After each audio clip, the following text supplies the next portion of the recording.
And now we will move on to the blue cards. First one, Capture Sphere. Capture Sphere is a 4-mana enchantment with flash, enchant creature. When Capture Sphere enters the battlefield, tap enchanted creature. It doesn't untap or controls untap step. This is probably going to be one of the better removal spells in limited for blue. The fact that it's like an instant speed deep freeze, I forget what this effect is normally called. But this is actually pretty good in limited. Like, you're not going to get better removal than this in blue. This is actually very strong, but for limited, not for constructed. This, however, Kemps Insight, 4-mana instant, draw 2 cards. Jumpstart. This is the first time we're seeing Jumpstart. It lets you recast a card from the graveyard by discarding a card. It's not like Flashback. It's not raw card advantage. It essentially lets you turn bad cards in the late game into the Jumpstart card. So in the case of Kemps Insight, if you draw a land in the late game, you have a Kemps Insight, you can discard the land, draw 2 off the Kemps Insight, you're getting much deeper in your deck than you otherwise would, and you're getting more resources. So Kemps Insight is, as far as I've seen so far, the best Jumpstart card. It's pretty strong. Generally, in the year of our Lord 2018, you don't really want to be spending 4 mana to draw 2 cards, but because of how much this like helps your late game, like the amount of resources this card gives you over the course of like a 10 plus turn game, if that's the game you are trying to play, this card's very good. I definitely expect this to see play, probably at the same like rate Glimmer did. Now this is certainly a worse card than Glimmer, certainly up front, but I actually wouldn't be shocked if it sees roughly the same level of play that Glimmer did, mainly because there isn't really a lot of alternative in that spot. And also, in so far as going towards long games, this is actually a bit better than Glimmer was. Moving on to Citywatch Sphinx is a 6-mana, 5/4 flying Sphinx, obviously. When Crownwatch Sphinx dies, Surveil 2. This is a pretty solid limited top-end card for blue. It's certainly not something we're going to look to in constructed. Body's far too small for solo and impact.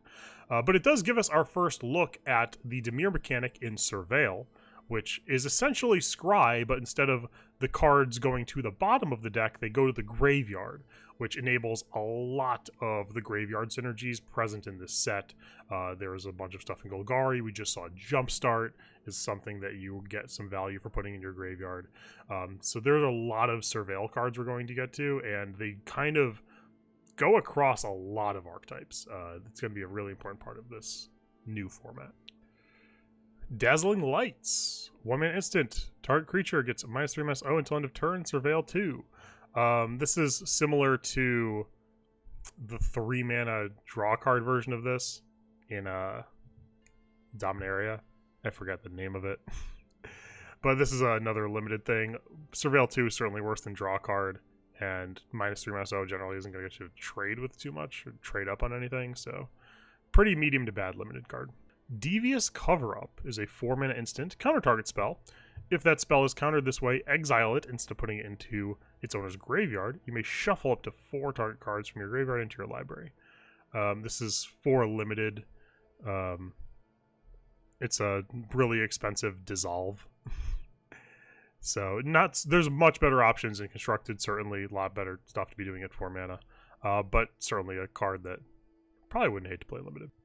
Dimir Informant is a 3-mana 1/4 when Dimir Informant enters the battlefield, Surveil 2. This is probably not going to be something you look to in constructed. It's a little bit too small of a body, but an early blocker that does block a fair amount of things. Surveil sets up your draws. It's probably outside the range of what you would want to play. There's almost certainly better things. But just what this card does, like, rate aside, a reasonably early blocker that surveils, that's actually something that the slower, like the mid-range blue decks are going to be in the business of playing. Probably going to have better options than this, but this is not the worst card in the world. Disdainful Stroke. Disdainful Stroke got reprinted with art that closely resembles Remand. This card was originally spoiled in Japanese, and for a second I thought they reprinted Remand. They did not. We get Disdainful Stroke. But Disdainful Stroke is a very powerful tool. This will definitely show up in Constructed. It was a big mainstay of the format last time it was present in Khans of Tarkir block, and there are certainly no shortage of important 4+ mana spells in the format. This is a really, really good, efficient answer. It always trades up on mana. Obviously, it literally has to. So having a hard counter for all of the like mid-range and late game cards really like lets you set up turns as the blue deck where you can insulate yourself from all the stuff that would like be hard to deal with. So you can, like, on turn 5, for example, play like a 3-drop proactively and have Disdainful Stroke, and then they can't do their proactive 5-drop. Stuff like that. Just having the super efficient answer for the top end does allow you to play a much different game and is a very powerful tool for the blue decks. Something I'm very excited to play in Mirari Conjecture.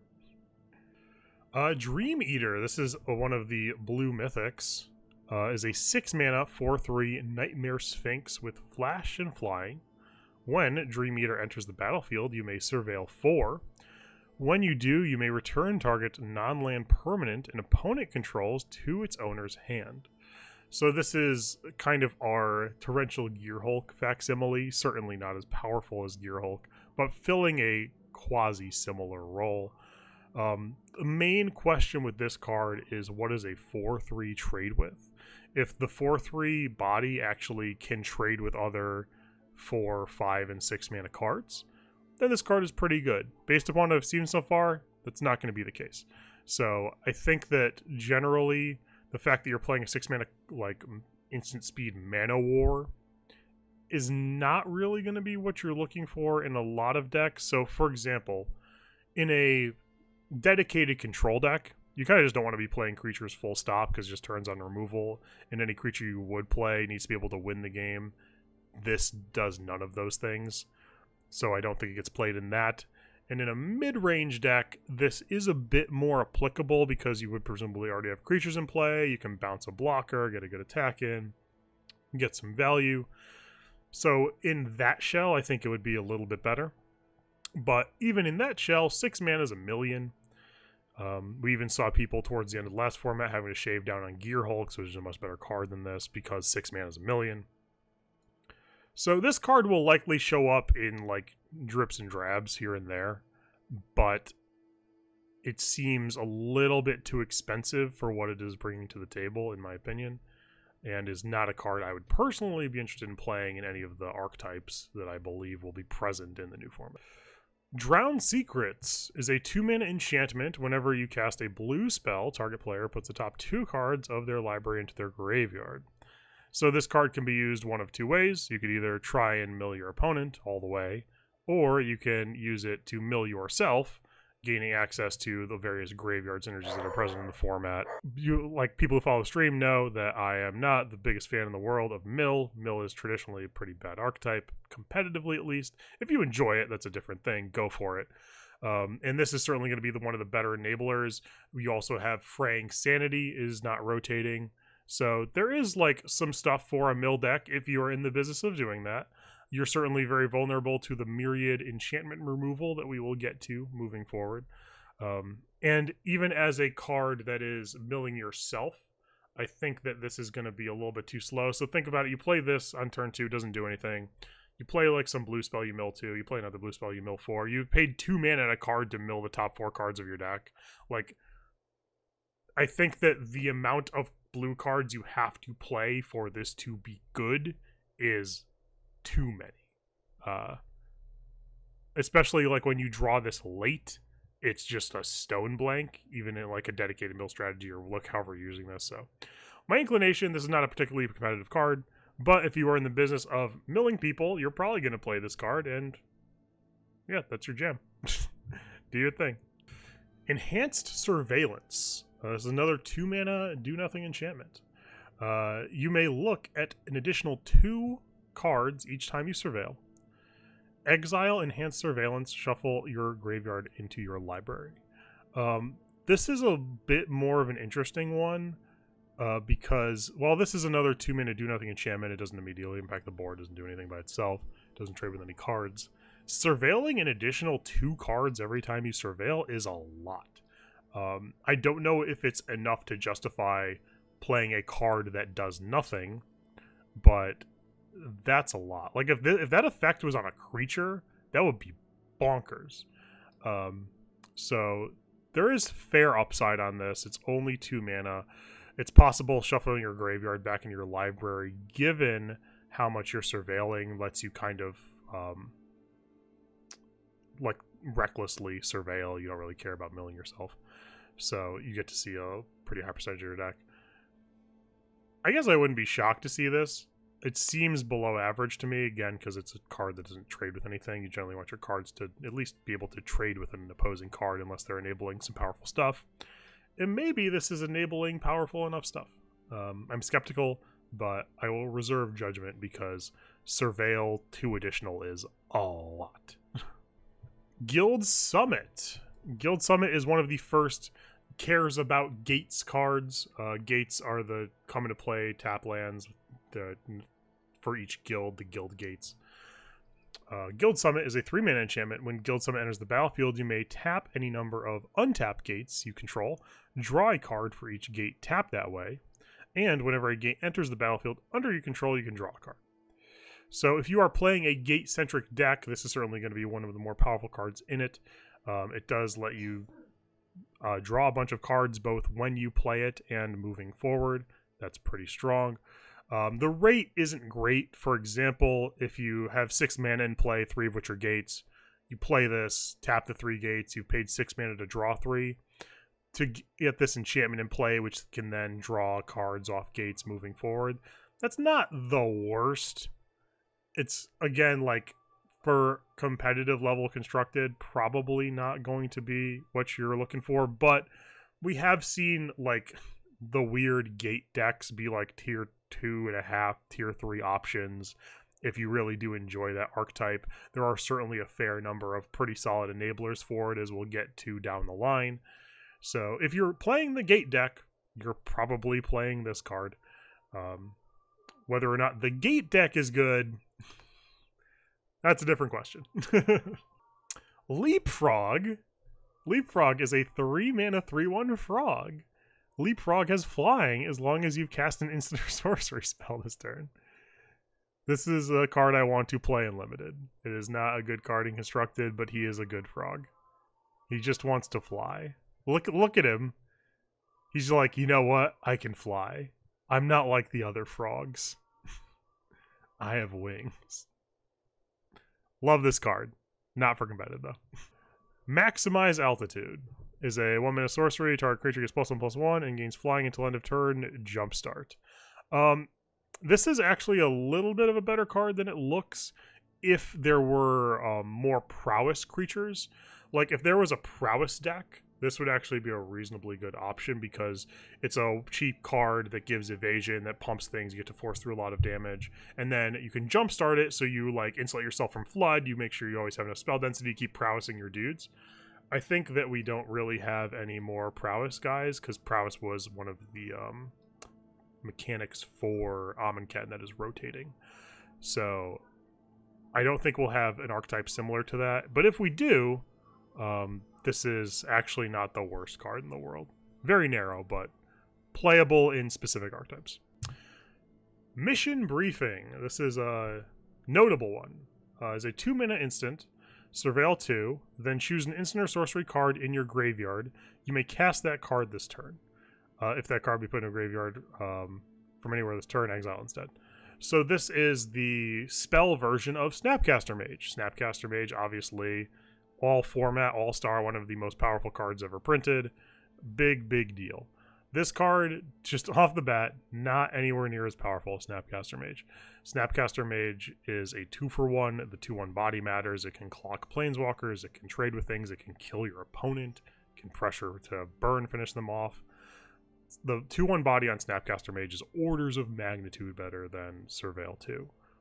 That said, one of the powerful elements of Snapcaster Mage when it was played in Standard was the fact that it gave you an incredible amount of redundancy and ability to find cards in a more consistent basis alongside self-mill with cards like Thought Scour. Mission briefing still fulfills that purpose and actually is a little bit better at it due to the attached Surveil and the environment it lives in with all of the accompanying Surveil. You're going to be able to see a lot of your deck just milling cards over, and when you're doing that with mission briefing in your deck, that's an extension of your hand. You can cast all of those cards you flip over. So in the respect of Snapcaster Mage's ability to increase the redundancy of the cards you see and the frequency of those cards, the frequency you see those cards at, it's just as good and actually a little bit better than Snapcaster Mage in that dimension. So while it's not a 2-for-1 and it's not like this incredible rate card, it does give you that similar level of redundancy and consistency that is very strong. So while mission briefing likely will not be like a snap 4 of in every blue deck the same way Snapcaster Mage was, it's gonna be a pretty important card in the format. It's going to be played a lot in most blue decks. Certainly any blue deck that is surveilling a lot, that's obviously very spell heavy. It just, like, it gives you so much consistency. It just turns your graveyard into an extension of your hand, which is big game. So we're going to be seeing a fair amount of missions briefing. Even though it is not as good as Snapcaster Mage, there is a lot of room between Snapcaster Mage and a very good card. And I do think this is a very good card. It is worth noting on this card that unlike Snapcaster Mage, you cannot exile the target in response. The way mission briefing is worded, it happens alongside the Surveil, so you choose the card.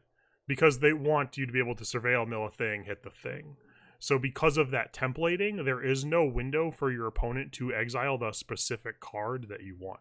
They could, like, take stock of what you have and exile a good card. They still have a window to do that beforehand, but you're not going to get blown out. You will still get to flashback a thing as long as there is still a legal target. Murmuring Mystic. Murmuring Mystic is a 4-mana 1/5 human wizard. Whenever you cast an instant or sorcery spell, create a 1/1 blue bird illusion with flying. This card I actually think has more legs than you might think initially. We've obviously seen the power of cards like Young Pyromancer and Monastery Mentor, and this is certainly quite a bit worse than both of those cards, but again, like with Snapcaster Mage, there is a lot of room between Young Pyromancer and Monastery Mentor and a very good card. A card can still be very good and still be much, much worse than those two. So if you are playing a spell-heavy deck, and like can kind of go off a bit in the same way Young Pyromancer decks and Monastery Mentor decks have in the past, this is a reasonable card to put in play. It's also very resilient. It's a 1/5. It's generally going to survive the untap unless your opponent uses hard removal. It's going to be able to block whatever creature they have in play so you can survive to get to your birds, and then the birds can chump block, and then you're just like, you're doing it. Like, whatever your spells are enabling, you have time to do that now. So I do think that this card has legs and constructed. Whether or not the shells that this card would be good in are good is a different question. But there are certainly archetypes that have existed in the past that would have been happy to play a card like this. So definitely great and limited. I do think it has legs and constructed. Muse Drake is a 4-mana 1/3 flyer. When Muse Drake enters the battlefield, draw a card. It's for limited. Not that great either. That's weird. Nark Amoeba. Nark Amoeba is a 2-mana 1/1 flying illusion. When Nark Amoeba is put into your graveyard from the library, you may put it onto the battlefield. Now, this is a reprint of a very old card that is played in a lot of older graveyard-based strategies. This is mainly just they wanted to reprint it because it was expensive or whatever. But there is certainly a lot of synergy in the current format alongside things like Stitcher Supplier and Surveil, and there's a bunch of other self-mill cards that we've seen and will see that you can just put Nark Amoeba into play with. The reason Nark Amoeba is strong in the older formats, though, is because the 1/1 body matters. You can use the 1/1 body to flashback things like Cabal Therapy and Dread Return. They're not like attacking and blocking with the 1/1. They're using it to pay costs for other spells, so it's essentially acting as a mana source. That is not the case in Standard, so even if you like have Nark Amoebas in your deck and you flip them over to Surveil and you get a 1/1, like you're just getting a 1/1, it's not a big deal, and you have the downside of playing this like bad card in your deck that if you ever draw is awful. So my inclination is that Nark Amoeba is not going to be particularly powerful in Standard because the dynamics that make it powerful in the older formats do not exist. But if you have things like Chart the Course already in your deck or ways to get rid of dead cards in your hand, and you already have a bunch of Surveil, it's not like the highest cost thing in the world to throw Nark Amoebas in your deck, and if you hit them off Surveil or whatever other self-mill you have every once in a while, sure, and you just get like a free chump blocker or what have you. So it may show up a little bit, but it's certainly nowhere near as powerful in Standard as it is in Eternal formats. Nightvale Sprite. Nightvale Sprite is a 2-mana 1/2 fairy rogue with flying, and whenever a Nightvale Sprite attacks, you may Surveil 1. This card seems exceptionally good in Limited, and I think is borderline in Constructed. There are some cards that we're going to get to later that care about you surveilling, and having a constant evasive source of 0-mana surveils synergizes very well with those cards. So there is an archetype wherein this card could be played. Again, whether or not that archetype is good, separate question, but this has a home in one of the decks that kind of gets brought to life by the cards added from Ravnica. So when we get to those cards, we can talk more about Nightvale Sprite, but I actually think that this card is a totally reasonable thing to play in the Surveil's Matter decks, or in mono blue aggro / tempo as another good evasive flyer that helps you prevent flood, like the favorable winds deck. So this card could show up, certainly. Omni Spell Adept is a 5-mana 3/4 human wizard. With 3-mana tap, you may cast an instant or sorcery spell card from your hand without paying its mana cost. So this is obviously a bit of a meme card, not the most competitive thing in the world. You have to spend 5 mana for a 3/4, have it survive, on tap, pay another 3 mana, also have a big dumb spell in your hand. That's a lot of things you need to go right. There's only a few spells in Standard that are even worth that effort. There's Apex of Power, and Nexus of Fate are the only two that come to mind. So this will be a sweet card in Brawl and Commander and older formats and stuff. But as far as Standard is concerned, something I'm personally not going to be trying out, but maybe you could have some fun with Nexus of Fate, Apex of Power nonsense if you want to go that route. I'm not the boss of you, man. Do what makes you feel good. Pass Wall Adept. Pass Wall Adept is a 2-mana 1/3 human wizard. Target creature can't be blocked this turn. This actually seems reasonably powerful and limited. It's a solid 2-drop and gives unblockability, which is generally incredibly powerful in limited. So seems good there, and not something I think we would play in Constructed. Certainly not.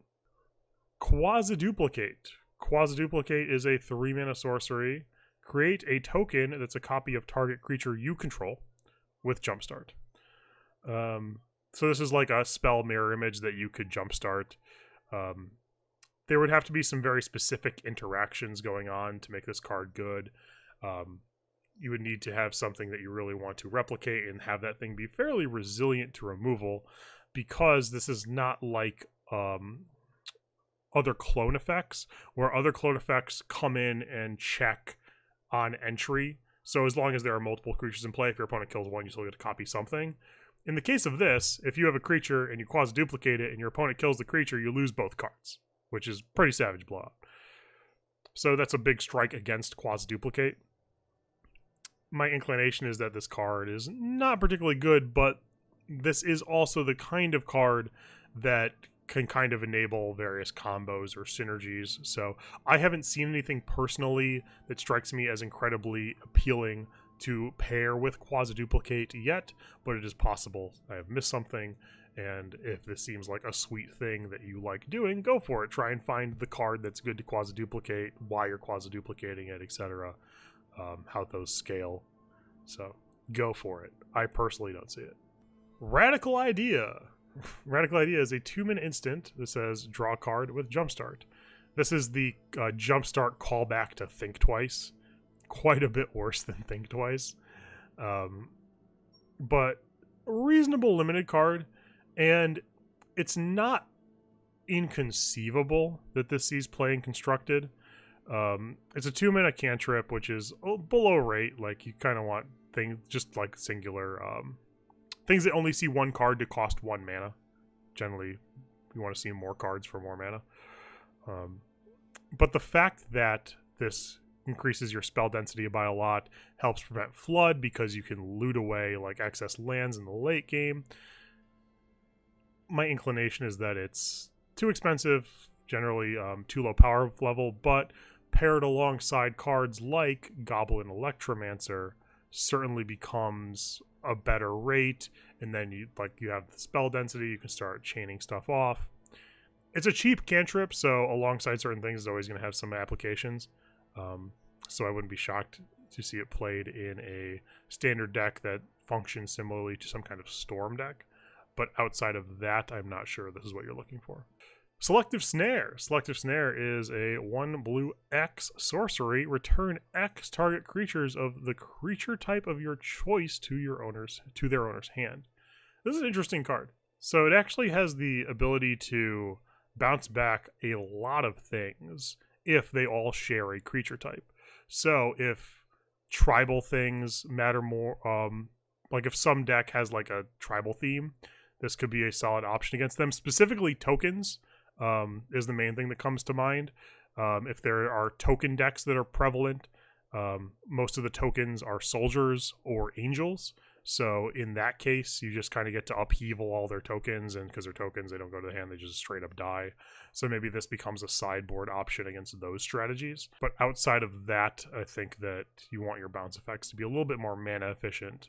Like maybe this is something that mono blue would sideboard in against tokens, but seems like a reasonably playable sideboard card.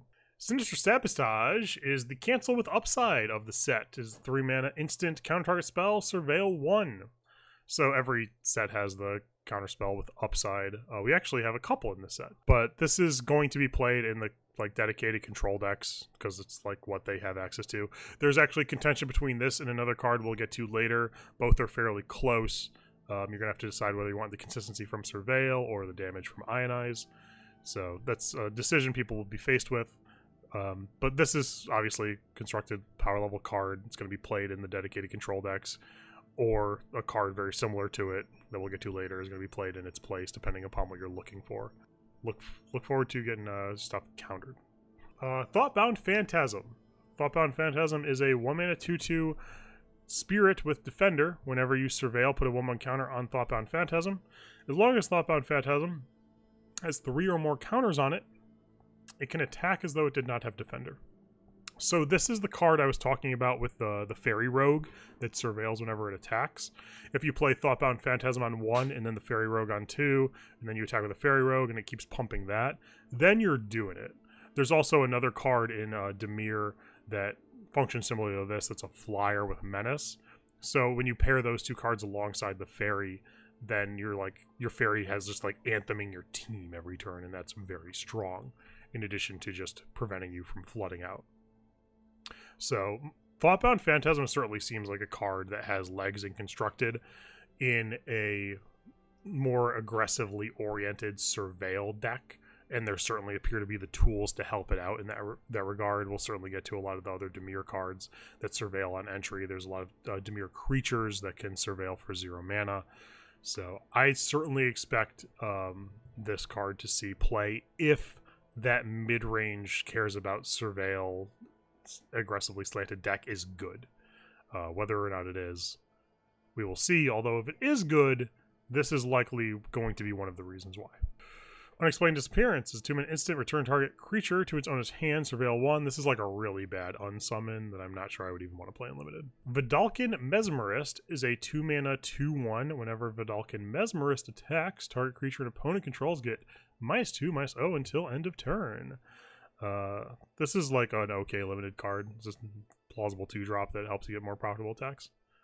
Certainly not something I would personally be interested in playing constructed. Wall of Mist. Arcades users unite. It's a 2-mana 0/5 defender wall. It blocks stuff. Watcher in the Mist. Oh, so many Mist-related cards. 5 mana 3/4 flying when it enters Surveil 2. This is actually a very solid common in draft. Generally, flyers of size are good, and it enters to Surveil for value. Seems strong. In limited, not constructed. And Wishcoin Crab is a 4-mana 2/5. I like that it's a crab.